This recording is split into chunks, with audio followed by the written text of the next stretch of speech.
योगिराम शरद कुमार, योगिराम शरद कुमार, योगिराम शरद कुमार. जय குரு ராயா. எங்கும் நிறைந்த இறைவன், பரம்பொருள், வைத்தீஸ்வரன், கண்கண்ட தெய்வம், கலியுக தெய்வம், நம்ம எப்படிலாம் நினைக்கிறோமோ அப்படியெல்லாம் நமக்கு காட்சி தரும் பகவான். இந்த கலியுகத்தில் இப்பேற்பட்ட அருமையான ஒரு பகவான் நமக்கு கிடச்சிருக்காரு. இப்படி ஒரு அருமையான சத்சங்கம் நமக்கு கிடச்சிருக்கு. இவ்வளோ நேரம் அமைதியாக நம்ம நாமம் சொன்னோம். இன்றைக்கி இந்த சத்சங்கத்தோடைய தொடர்ச்சியாக நாமம் தந்த பாதுகாப்பு அப்படிங்கிற தலைப்பில் பகவான் இன்றைக்கி பேசுகிறதுக்காக எனக்கு உத்தரவிட்டிருக்காரு. பொதுவாக பாதுகாப்புனா நமக்கு என்ன? பாதுகாப்பு யாருக்கு தேவை? பாதுகாப்புங்கிற வார்த்தை எங்கே வருது அப்படின்னு பார்த்தோம்னா, ஏதாவது ஒரு கஷ்டத்தில் இருக்கிறவங்களுக்கு, ஏதாவது ஒரு துயரம் வரப்போகுது அப்படிங்கிறவங்களுக்கு, அப்படி இல்லைன்னா மிகப்பெரிய அதிகாரிகளாக இருப்பாங்க. ஒரு பிரதம அமைச்சராக இருப்பார், ஒரு ஜனாதிபதி இருப்பார். அவங்களுக்கெல்லாம் சுற்றியில் என்ன இருக்குன்னா ஒரு பாதுகாப்பு வளையம் இருக்கும். அவங்க அந்த பாதுகாப்புக்குள்ளே அப்படியே வருவாங்க, அப்படியே போவாங்க. அப்போ நமக்கு என்ன பாதுகாப்பு, நமக்கு என்ன அப்படின்னு பார்க்குறப்ப எனக்கு என்ன தோணுச்சு அப்படின்னா, நம்ம மகாபாரத காலம் அந்த மாதிரி காலகட்டத்தில் எல்லாம் பார்த்திங்கன்னா, போரில் பார்த்திங்கன்னா சக்கர வியூகம் அப்படின்னு ஒவ்வொரு வியூகத்தெல்லாம் வரையறுத்துக்கிட்டு போர் புரிவாங்க. ஆனால் இந்த கலியுகத்தில் அதே மாதிரி வியூகங்கள் நம்மளை சுற்றி நிறையா நம்ம வினை பயன்களாலையும் நம்மளுடைய செயல்களாலையும் நமக்கு ஏற்பட்டுக்கிட்டே இருக்குது. நம்மளை சுற்றி நிறையா வியூகங்கள். அப்போ அந்த வியூகங்களில் இருந்து நம்மளை காத்து ரட்சித்து அந்த வினை பயனை அனுபவிக்கணுமா, கர்ம வினைகளை பார்த்துக்கணுமா, அந்த கர்ம வினைகளை நம்ம குழந்தைங்க எப்படி தாங்கிக்கும், இப்படின்னு ஒவ்வொரு காலகட்டத்திலும் நமக்கு பாதுகாப்பு தருவதற்கு இந்த நாமம் துணையாக இருக்குது. எப்பேற்பட்ட பிறவி இந்த மனித பிறவி. எல்லாருக்கும் இந்த மனித பிறவி கிடைக்கிறது இல்லை. நம்மளே பார்க்குறோம், இந்த உலகத்தில் எத்தனையோ ஜீவன்கள் இருக்குது, ஜீவராசிகள் இருக்குது. அந்த அத்தனை ஜீவராசிகளிலும் மனித பிறவியாக கிடைச்சி நமக்கு இன்றைக்கி ஒரு மனிதனாக இருக்கிறோம் அப்படின்னா, அந்த எல்லா ஜீவராசிகள்கிட்ட இருந்தும் நமக்கு ஒரு முக்கியமான ஒரு விஷயம், ஒரு நல்ல விஷயம் என்ன கிடச்சிருக்கு அப்படின்னா, இந்த நாவன்மை. அந்த நாவை எதுக்கு கொடுத்துருக்கார் பகவான்? பகவானுடைய நாமத்தை சொல்லிக்கிட்டே இருன்னு சொல்லி நமக்கு இவ்வளோ அழகாக ஒரு நாமத்தை கொடுத்து ஒரு பாதுகாப்பு வளையத்தை நம்மளை சுற்றி வச்சுருக்கார். நம்ம பொதுவாக கடவுளெல்லாம் பார்த்திங்கன்னா ஒரு படத்தில் பிரதிபலிச்சிருக்கிறது எப்படி போட்டிருப்பாங்கன்னா, சுற்றியில் ஒரு ஒளிவட்டம் மாதிரி இருக்கும். ஒரு ஒளிவட்டம் மாதிரி இருக்கும். நம்மளை சுற்றியும் அந்த ஒரு வட்டம் உண்டு. அதுதான் அந்த பாதுகாப்பு வட்டம். இப்போ நம்ம ஒருத்தவங்க சொல்லுவோம் பார்த்திங்களா, நம்ம முன்னாடி நோக்கி உட்காந்துருப்போம், பின்னாடி யாரோ நம்மளை கூப்பிட்ற மாதிரி இருக்குது அப்படின்னு சொல்லுவோம். அவங்க அவ்வளோ தூரத்தில் இருப்பாங்க, ஆனால் நம்மளை கூப்பிட்டுருக்காங்களா கூப்பிட்டலையா, ஆனால் அவங்க நினச்சிருக்கலாம். அது எப்படி தெரிஞ்சிருக்கும், எப்படி நம்மளை தொட்டிருக்கோம் அப்படின்னு பார்த்தோம்னா, நம்மளை சுற்றி உள்ள அந்த வளையத்தை தாண்டி அது எப்படியோ தொட்டிருக்கு. நம்ம அறியாத ஒரு விஷயம் அங்கே இருக்குது, நம்ம சுற்றி இருக்குது. அப்போ அந்த சுற்றி இருக்கின்ற பாதுகாப்பு வளையத்தை எப்படி நம்ம பத்திரப்படுத்திக்கிறது, எப்படி பாதுகாத்துக்கிறது? எப்படி? நாம சொல்கிறது தான். பகவானுடைய நாமத்தை இடைவிடாது தினந்தோறும் சொல்லிக்கிட்டே இருக்கணும். குடும்பத்தில் ஒரு பிரச்சனையா, நம்ம சகோதரருக்குள்ள பிரச்சனையா, சகோதரனுக்காக நாமம் சொல்லுவோம், நான் குழந்தைக்காக நாமம் சொல்லுவோம். அதிகாலையில் சொல்லுங்கள். அதிகாலையில் எந்திரித்ததும் பல் துளைக்கிட்டு முகம் கழுவிட்டு குளிக்கணும் அப்படிங்கிறதெல்லாம் இல்லை, உட்காரலாம். எப்பயுமே பகவான் அந்த நித்தியம் இந்த நித்தியம் இதெல்லாம் செய்யணும்லாம் சொல்லவே இல்லை. நாமத்தை சொல்லுங்கள். இந்த குழந்தைக்கு இத்தனை நாமம் சொன்னேன், இந்த குழந்தைக்கு இத்தனை நாமம் சொன்னேன். என் பக்கத்தில் இருக்கிறவங்க ரொம்ப கஷ்டப்படுறாங்க உடம்புல வியாதியோட, அவங்களுக்கு இத்தனை நாமம் சொன்னேன் சொல்லுங்கள். எல்லாருக்கும் சொல்லுங்கள். சொல்ல நம்ம சுற்றியுள்ள பாதுகாப்பு வளையம் மிகப்பெரிய வளையமாக பெருகிக்கிட்டே போகும்.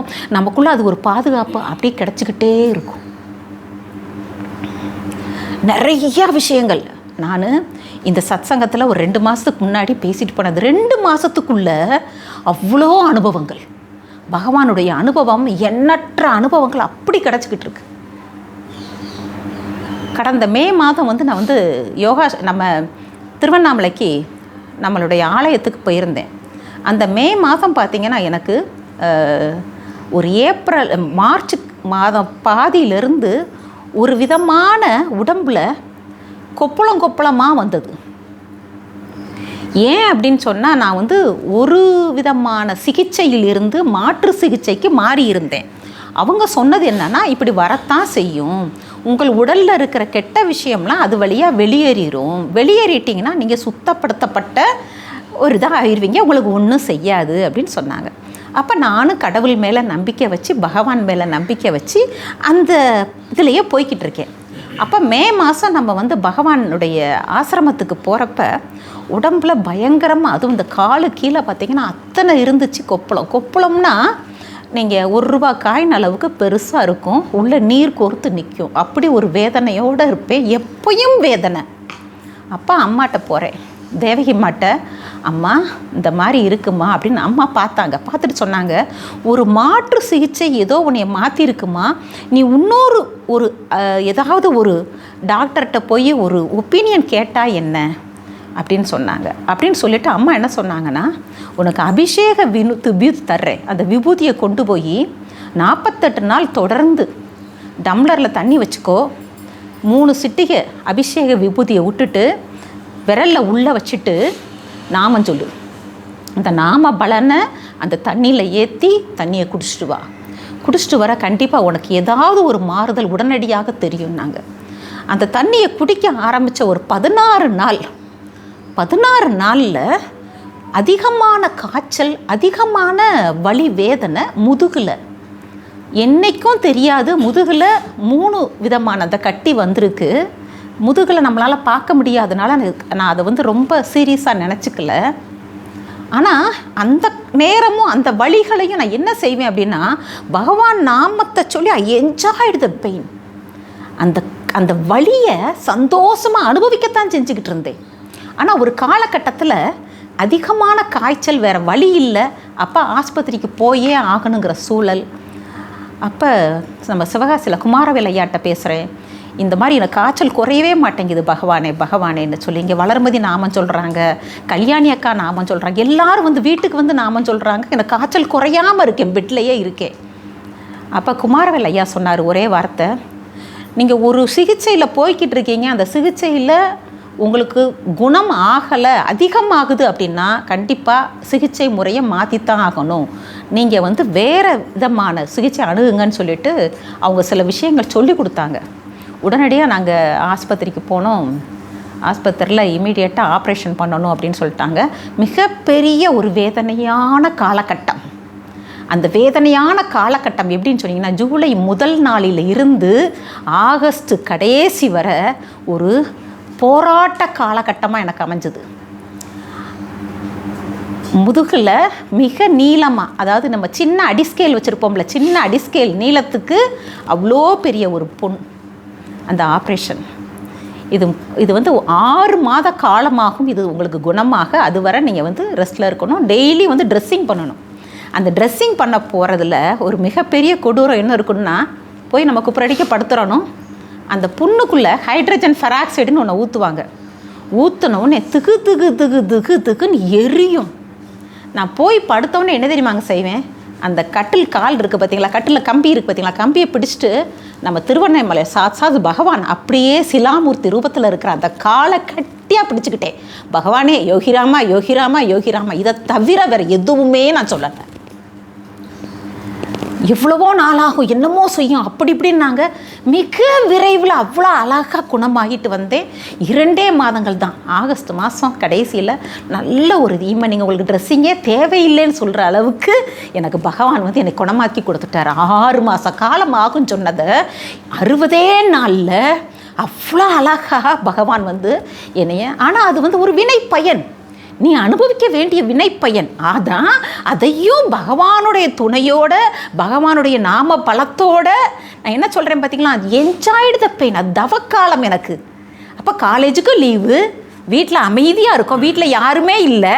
அப்போ சதா சர்வகாலமும் பகவானுடைய நாமத்தை சொல்கிறதுக்கு ஒரு வாய்ப்பு, எல்லாரையும் நம்ம சுற்றி இருக்கிறவங்கள புரிஞ்சுக்கிறதுக்கு ஒரு வாய்ப்பு, ஒரு தவக்காலம். அப்படி ஒரு பொக்கிஷத்தை பகவானுக்கு சொன்னது கொடுத்ததுக்கு நன்றி பகவானே, நன்றி பகவானே, நன்றி பகவானேன்னு சொல்லி அந்த காலத்தை கடத்தி வந்தேன். அப்போ ஆகஸ்ட் மாதம் என்னுடைய பொண்ணுக்கு டெலிவரி. அவள் டெலிவரி சென்னையில். ஒரு டெலிவரி நேரம் வந்து ஒரு தாயோட அருகாமை எவ்வளோ முக்கியங்கிறது எல்லாருக்கும் தெரியும். ஆனால் பகவான் வந்து என்ன செஞ்சிட்டாருன்னா, தாயுமானவரா, இன்றைக்கும் திருச்சியில் பார்த்தீங்கன்னா தாயுமானவர் அப்படிங்கிறதுக்கு என்ன அர்த்தம் அப்படின்னா, ஒரு தாயாக போய் ஒரு பிரசவம் பார்த்தாரு அப்படின்னு.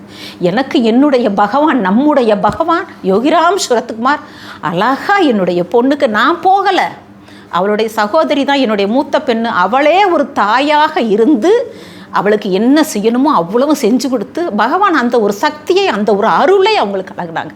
நான் இங்கேருந்து நாம மட்டும்தான் சொன்னேன். அவ்வளோ அழகா. அதுலேயும் பார்த்தீங்கன்னா எங்கள் வீட்டில் 3 ஏற்கனவே பேரன். பிள்ளைக்கு 2 பேரன், அடுத்தும் பேரன். எல்லாரும் இந்த இவர்கிட்ட, எங்கள் வீட்டுக்காரர்கிட்ட கேட்குறேன், என்னங்க அடுத்து என்ன பேபி அப்படின்னா, பேரன் தான்ப்பா அடுத்தும், எங்களோட ஸ்ட்ரென்த்து தான் வீட்டில் கூட இருக்கணுன்ட்டுருவாங்க. பிள்ளைங்க கிட்ட கேட்டால் என்னப்பா பேர், தம்பி வேணுமா பாப்பா வேணுமா எல்லாம் கேட்டோம்னா அவங்க சொல்லுவாங்க, எங்களோட விளாட்றதுக்கு தம்பி தான் வேணும்.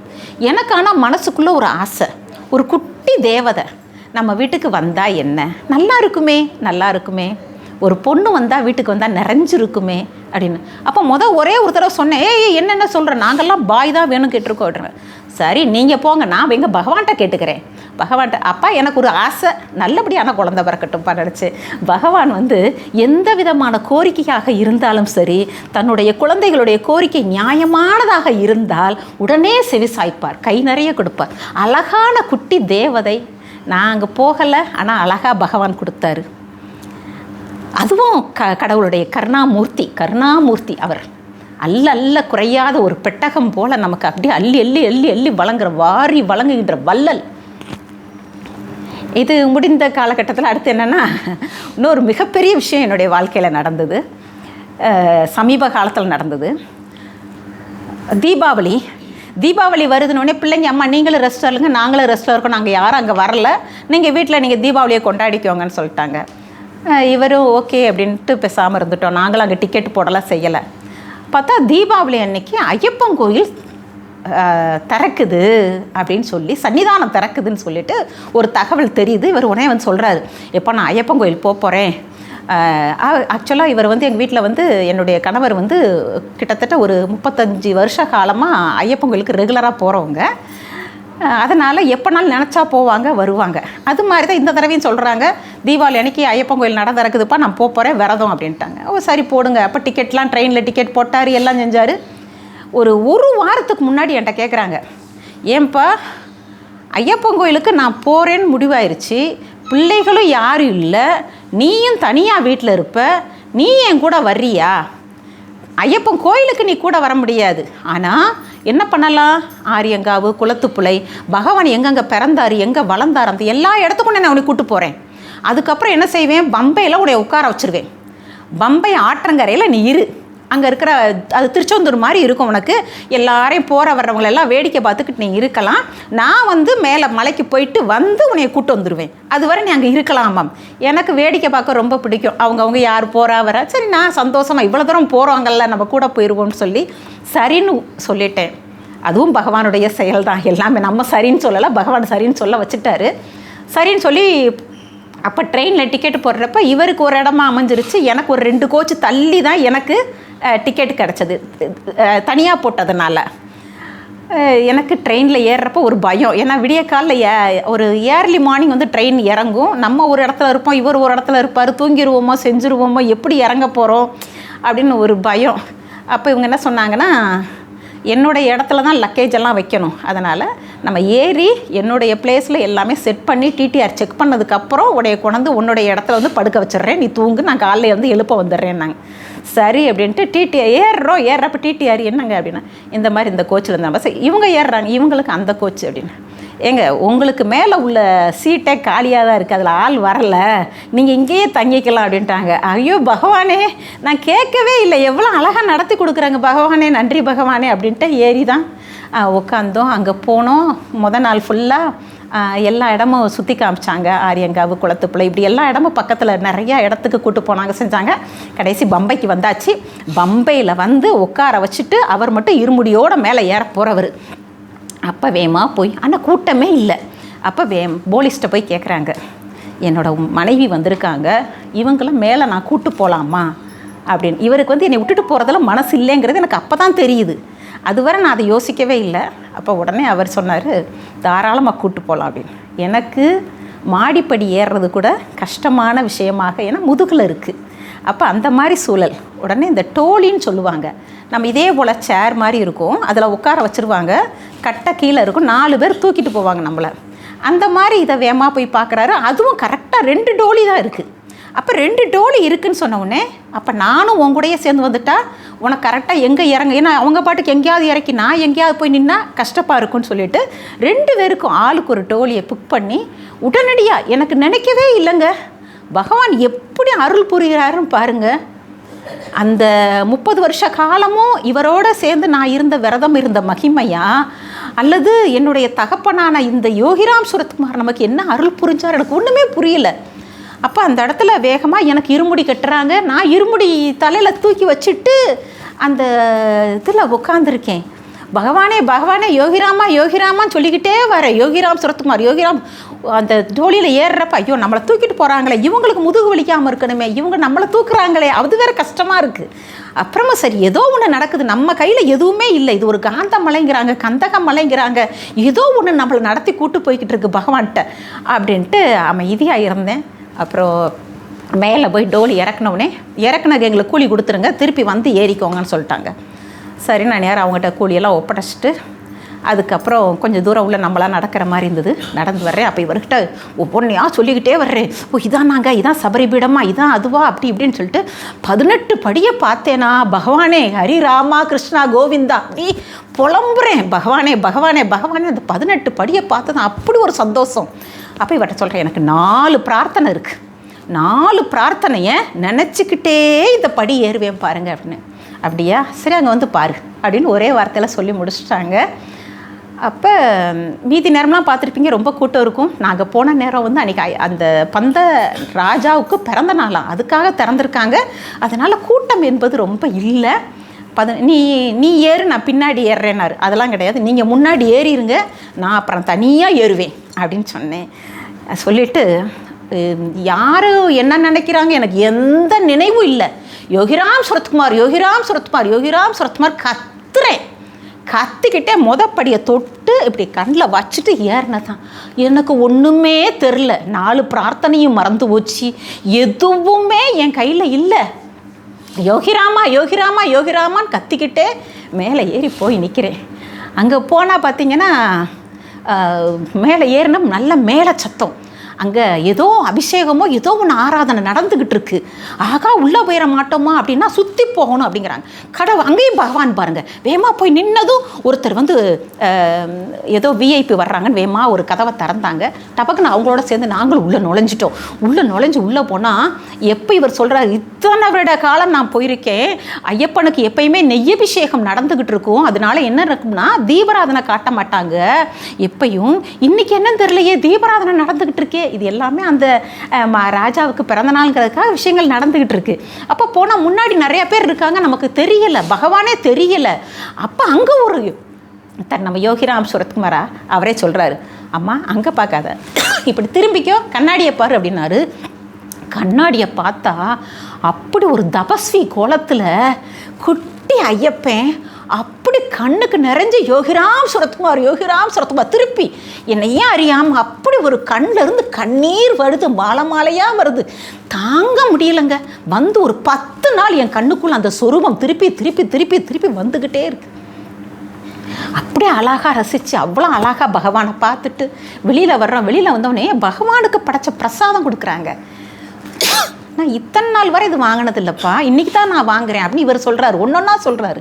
அவ்வளோ அழகாக பகவானை விழுந்து கும்பிட்டுட்டு திருப்பி வர்றோம். திருப்பி வந்து ரொம்ப ஆஸ்வாசமாக எல்லா இடத்துலையும் உட்காந்து என்னென்ன பண்ணணுமோ பண்ணிவிட்டு அதை ரொம்ப ரசிச்சுட்டு எல்லா விஷயத்தையும் நல்லா சந்தோஷமாக அப்படியே இறங்கி வர்றோம். திருப்பி வர்றப்ப அந்த டோலி வெயிட் பண்ணும் நமக்கு, நம்ம போயிடலாம் அப்படின்னு. பகவானை பாருங்கள், அன்றைக்கி தீபாவளிங்கிறதுனால அந்த டோலி எங்களை இறக்கி விட்டு என்ன செஞ்சிட்டாங்க, வீட்டை பார்த்து போகணுன்னு போயிட்டாங்க. திருப்பி எனக்கு டோலி கிடையாது, நான் அங்கேருந்து இறங்கணும். பகவானே என்ன நடக்குது, அப்படின்னு இவருக்கு ரொம்ப பயம். ஏன்னா பிள்ளைகிட்ட பதில் சொல்ல முடியாது. இவ்வளோ கஷ்டப்பட்டு உங்களை காப்பாற்றி கொண்டு வந்திருக்கோம், என்னப்பா அப்படின்னு சொல்லிடுவாங்களேன்னு பயம். என்னடா பகவானே அப்படின்னு இப்போ சொன்னேன். அப்பா இது நடத்துனது, இதுவரை நடந்தது பகவான் செயல், எதுவுமே நம்ம கையில் இல்லை. யோகிராம் சுரத்குமார் இருக்கார், நம்ம அப்பா இருக்கார் அப்படின்ட்டு அதில் இருந்து அப்படியே இறங்கி நடக்க ஆரம்பித்தவங்க. நம்புங்க, எந்த இடத்துலையும் நான் உட்காரலை.